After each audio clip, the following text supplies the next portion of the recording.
আজকের ক্লাসে আমরা দেখব ভ্যারিয়েবল সংক্রান্ত প্রবলেমগুলো কিভাবে সলভ করা যায়। তো চলুন শুরু করা যাক।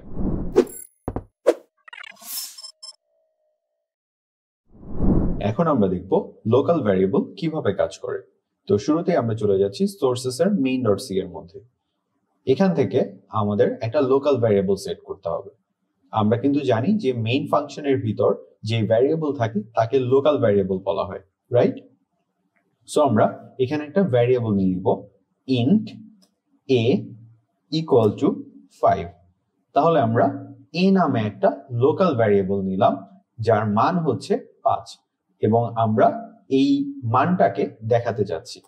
তাহলে আমরা দেখাতে চাচ্ছি যে the number is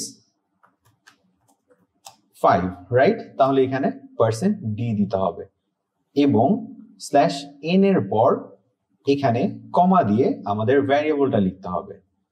এখন আমরা লিখলাম ইন্টিজার a equal to 5 এবং আমরা প্রিন্ট করব the number is 5, মানে আমরা ভ্যারিয়েবলটার ভ্যালুটাকে প্রিন্ট করব। তো আমরা এখান থেকে উপরে চলে যাব যেখান থেকে আমরা বিল্ড এন্ড রান করব, রাইট? সো আমরা বিল্ড এন্ড রান করে ফেলছি এবং আমরা দেখতে পাচ্ছি the number is 5। আমরা যদি এখন এই 5 ভ্যালুটাকে চেঞ্জ করে এখানে 10 বা হচ্ছে 20 লিখে দেই এবং তারপরে যদি আমরা তাকে রান করি বা বিল্ড এন্ড রান করি তাহলে কিন্তু আমরা দেখতে পাবো লোকাল ভ্যারিয়েবলটা এখানে 20 ভ্যালুটাকে নিয়েছে। সো এভাবে আমরা দেখতে পারলাম মেইন ফাংশনের ভিতর কিভাবে লোকাল ভ্যারিয়েবল লেখা হয় এবং তাকে কিভাবে প্রিন্ট আউট করা লাগে। এখন আমরা দেখব গ্লোবাল ভ্যারিয়েবল কিভাবে কাজ করে। তো শুরুতে আমরা main.c তে চলে যাচ্ছি এবং এখানে আমাদের গ্লোবাল ভ্যারিয়েবল নিতে হবে। এখন আমরা জানি মেইন ফাংশনের ভিতরের ভ্যারিয়েবলকে বলা হয় লোকাল ভ্যারিয়েবল, তাহলে মেইন ফাংশনের বাইরে যে ভ্যারিয়েবল থাকে তাকে কিন্তু বলা হয় গ্লোবাল ভ্যারিয়েবল। তাহলে আমরা আগের মতোই নিয়ে নিচ্ছি ইন্টিজার a equal to 5 এবং এখান থেকে আমরা কিন্তু বলতে পারছি মেইন ফাংশনের বাইরের একটা ভ্যারিয়েবল হচ্ছে a, তার মানে a কিন্তু হচ্ছে এখন গ্লোবাল একটা ভ্যারিয়েবল। তাহলে আমরা printf এর ভিতর a কে প্রিন্ট করব, রাইট? তাহলে আমরা লিখব the number is %d, আগের মতোই লিখে নিচ্ছি %d এবং আমরা এখানে a কে বসিয়ে দিব। এখন আমরা এই কোডটিকে যদি বিল্ড এন্ড রান করি তাহলে কিন্তু দেখতে পাচ্ছি the number is 5, তার মানে গ্লোবাল ভ্যারিয়েবল a এর মানটিকে কিন্তু এই প্রোগ্রামটি পেয়ে যাচ্ছে।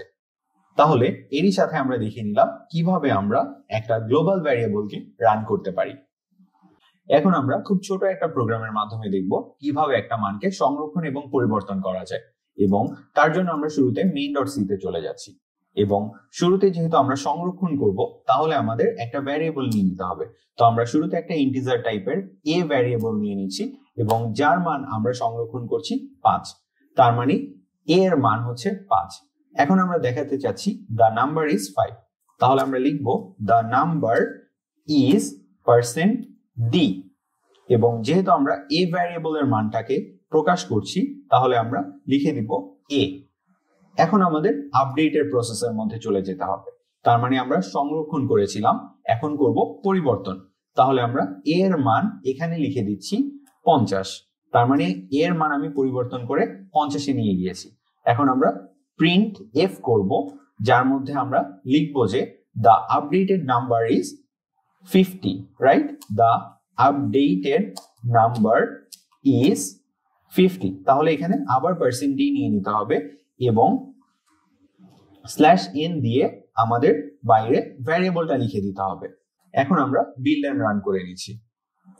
এখন আমরা দেখতে পাচ্ছি শুরুতে আমাদের নাম্বারটা ছিল হচ্ছে 5 এবং the updated number is এখন 50 বা 50। তো আমরা এভাবে a এর মানটা সংরক্ষণ করেছিলাম শুরুতে 5 এবং পরবর্তীতে তা আপডেট করে ফেলেছি 50, রাইট? সো এভাবে আমরা দেখে নিলাম খুব সহজ পদ্ধতিতে কিভাবে আমরা একটা ডেটাকে সংরক্ষণ এবং পরিবর্তন করতে পারি। এখন আমরা দেখবো কিভাবে আমরা একটা ফাংশনের মধ্য দিয়ে একটা ভ্যালুকে পাস করতে পারি। তো এখানে আমরা ফাংশন হিসেবে প্রিন্ট নেম নামে একটা ইউজার ডিফাইন ফাংশন ব্যবহার করছি এবং আমরা যে ভ্যালুটাকে পাস করব সেই ভ্যালুটা হচ্ছে নোবেল। তো শুরুতে কিন্তু আমাদের নিয়ে নিতে হয়েছে প্রিন্ট নেম নামের একটা ইউজার ডিফাইন ফাংশন যার ভিতরে একটা ক্যারেক্টার টাইপের ভ্যারিয়েবল আছে এবং যার নাম হচ্ছে নেম। তো তারপর আমরা মেইন ফাংশনের ভিতর চলে যাচ্ছি এবং মেইন ফাংশনের ভিতর ক্যারেক্টার মাই নেম নামে একটা স্ট্রিং নিয়ে নিচ্ছি আমরা, যার ভ্যালুটা দিয়েছিলাম আমরা নোবেল। এখন আমরা যেই ইউজার ডিফাইন ফাংশনটা নিয়েছিলাম প্রিন্ট নেম, সেই ইউজার ডিফাইন ফাংশনটা লিখে ফেলেছি মেইন ফাংশনের ভিতর, এবং তার ভিতরে মাই নেম যে ভ্যারিয়েবলটা ছিল সেই ভ্যারিয়েবলটা দিয়ে দিচ্ছি। তার মানে এখন নোবেল নামে যে ভ্যারিয়েবলটা মাই নেমের মধ্যে আমরা নিয়েছিলাম, এখন প্রিন্ট নেমের ভিতর মাই নেমটা আমরা নিয়েছি। তার মানে মাই নেম ভ্যারিয়েবলের মধ্যে যে ভ্যালুটা থাকবে সেই ভ্যালুটা কিন্তু প্রিন্ট নেম পেয়ে যাচ্ছে। এখন আমরা রিটার্ন করে দিয়েছি। তারপর আমরা ইউজার ডিফাইন ফাংশনটা কল করছি এবং তার ভিতর ক্যারেক্টার নেম। এখন কিন্তু এই ভিতরের যে ভ্যালুটা, এখানে কিন্তু মাই নেমের যে ভ্যালুটা থাকবে সেই ভ্যালুটা কিন্তু চলে আসছে। তার মানে আমরা জানি মাই নেমের ভ্যালুটা কিন্তু হচ্ছে নোবেল, তাহলে ক্যারেক্টার নেম এখানে কোন ভ্যালুটা আসছে, এখানে কিন্তু নোবেল চলে আসছে, রাইট? তারপর এখন যদি আমরা প্রিন্ট করে ফেলি তাহলে কিন্তু আমরা দেখতে পাবো মাই নেম ইজ নোবেল। তার মানে এখানে কিন্তু এই ভ্যালুটা কিন্তু এখন হয়ে গেছে নোবেল। তাহলে নেম, তার মানে এটাকে যদি আমরা রান করি তাহলে কিন্তু আমরা দেখতে পারবো যে এখানে নোবেল রান হচ্ছে। এখন আমরা বিল্ড এন্ড রান করে দেখছি। সো আমরা দেখতে পাচ্ছি এখন এখানে মাই নেমের মধ্যে যে ভ্যালুটা ছিল নোবেল, সেটা কিন্তু এখন সুন্দর মতো রান হয়ে গিয়েছে।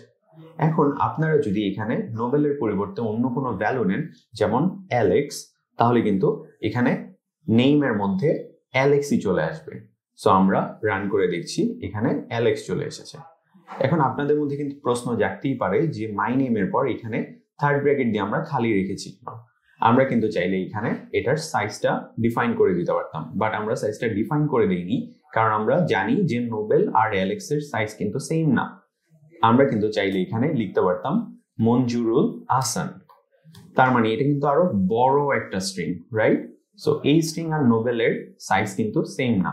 এখন আমরা যদি এটাকে রান করি তাহলে কিন্তু মঞ্জুরুল আহসানই রান হবে। সো এইভাবে আমরা দেখে নিলাম কিভাবে আমরা একটা ফাংশনের থ্রুতে একটা ক্যারেক্টার টাইপের ভ্যালু আমরা পাস করতে পারি। খুবই সহজভাবে কিন্তু আমরা এখন যদি দেখি যে একটা ফাংশনের মধ্য দিয়ে একটা ইন্টিজার টাইপের ভ্যালুকে কিভাবে পাস করতে হয়, তাহলে কিন্তু আমরা খুব সহজে এই জিনিসটা বুঝে যাব। এটার ক্ষেত্রেও কিন্তু আমার সেম জিনিসটা করেছি। আমরা কিছুক্ষণ আগে কিন্তু আমরা ক্যারেক্টার টাইপের একটা ভ্যালুকে পাস করেছি, এখন আমরা ইন্টিজার টাইপের ভ্যালুকে পাস করছি। তার জন্য এখানে আমরা ইন্টিজার নিয়ে নিয়েছি এবং আমাদের এক্স নামে একটা ভ্যারিয়েবল মেইন ফাংশনের ভিতর আছে, যেটাও কিন্তু ইন্টিজার টাইপের, যার মান হচ্ছে 10। তাহলে আমরা কিন্তু জানি যে ইউজার ডিফাইন্ড ফাংশনটা তার ভিতর কিন্তু এই এক্স কে পাস করতে হবে এখন। এবং আমি যদি ফাংশনটাকে কল করি তাহলে কিন্তু এক্স এর যেই মান তা কিন্তু ইন্ট নাম এই ভ্যারিয়েবলটা পেয়ে যাচ্ছে।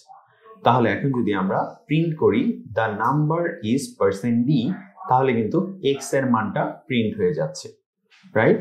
সো এইভাবে কিন্তু আমরা দেখে নিলাম কিভাবে আমরা একটা ইন্টিজার টাইপের ভ্যালুকে আমরা ইউজার ডিফাইন ফাংশনের থ্রুতে পাস করতে পারবো। এখন আমরা শিখবো কিভাবে আমরা একটা প্রোগ্রামের ফ্লোকে কন্ট্রোল করতে পারি তা। তো আমরা এটার জন্য যেই স্টেটমেন্টটা ব্যবহার করব তা হচ্ছে ইফ এলস স্টেটমেন্ট। তো ইফ এলস স্টেটমেন্টের মধ্যে একটা শর্ত দেয়া থাকে, যেই শর্তটা সত্য হওয়ার সাপেক্ষে আমাদের স্টেটমেন্টগুলো এক্সিকিউট হয়। যেমন ইফ এর মধ্যে যেই শর্ত থাকে তা যদি সত্য হয় তাহলে ইফ স্টেটমেন্টটা এক্সিকিউট হয়, অন্যথায় এলস স্টেটমেন্ট এক্সিকিউট হয়। এখন আমরা দেখছি একটা ভ্যারিয়েবল যার মান হচ্ছে 10, এক্স এর মান হচ্ছে 10। এখন ইফ এর মধ্যে আমরা শর্ত দিয়েছি এক্স ইজ গ্রেটার দেন 5, তার মানে 10 5-এর চেয়ে বড়। আপনারা বলুন তো এই স্টেটমেন্টটা সত্য কিনা? অবশ্যই সত্য। তাহলে কিন্তু আমরা বলতে পারছি ইফ স্টেটমেন্টটা এক্সিকিউট হবে, এলস স্টেটমেন্ট এক্সিকিউট হবে না। তাহলে আমরা যদি কোডটাকে রান করি তাহলে কিন্তু দেখতে পাওয়ার কথা এক্স ইজ গ্রেটার দেন 5। আমরা এখন তা রান করে দেখছি। Yes, x is greater than 5 এই কথাটা রান হয়েছে।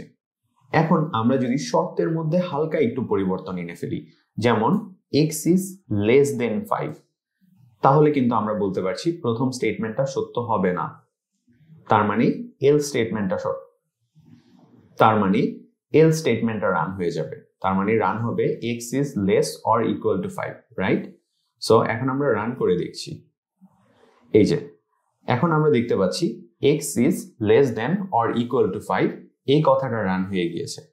এখন কিন্তু আমরা খুব সহজে দেখে ফেললাম কিভাবে আমরা একটা শর্ত পরিবর্তন করে প্রোগ্রামের ফ্লোটাকে কন্ট্রোল করে ফেললাম। এইভাবে কিন্তু সি প্রোগ্রামিং এ প্রোগ্রামের ফ্লোকে কন্ট্রোল করা যায়। এখন আমরা দেখব কিভাবে আমরা একটা প্রোগ্রামের কনফিগারেশন সেটিং স্টোর করতে পারি তা। তো শুরুতে আমরা এটার জন্য তিনটা ভ্যারিয়েবল নিয়ে নিচ্ছি। প্রথম ভ্যারিয়েবলটা হচ্ছে স্ক্রিন উইডথ, সেকেন্ডটা হচ্ছে হাইট, থার্ডটা হচ্ছে স্কেল ফ্যাক্টর। প্রথম দুইটা ভ্যারিয়েবল পূর্ণ সংখ্যাযুক্ত ভ্যালু গ্রহণ করে দেখে তারা হচ্ছে ইন্টিজার টাইপের ভ্যারিয়েবল, বাট তৃতীয়টা আমার দশমিক যুক্ত সংখ্যা নিয়ে কাজ করবে, তার জন্য এটাকে আমরা ফ্লোটিং টাইপের নিয়ে নিয়েছি। এর জন্য আমরা এখানে লিখেছি ফ্লোট। এখন আমাদের এই ভ্যালুগুলোকে প্রিন্ট করতে হবে।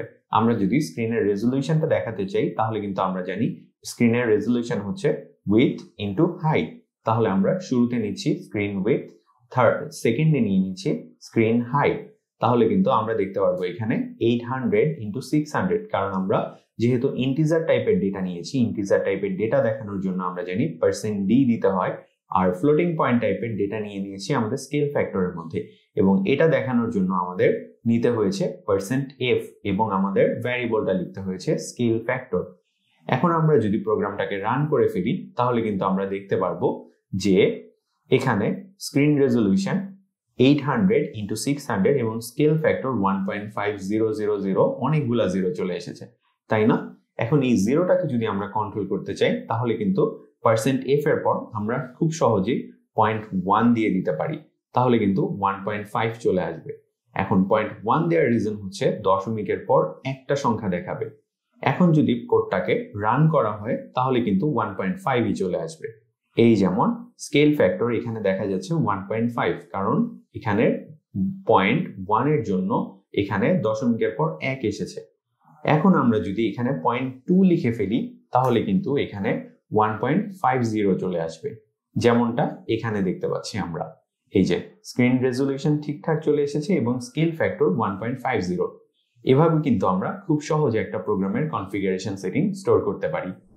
তো এই ছিল আজকের ক্লাস, দেখা হচ্ছে পরবর্তী ক্লাসে।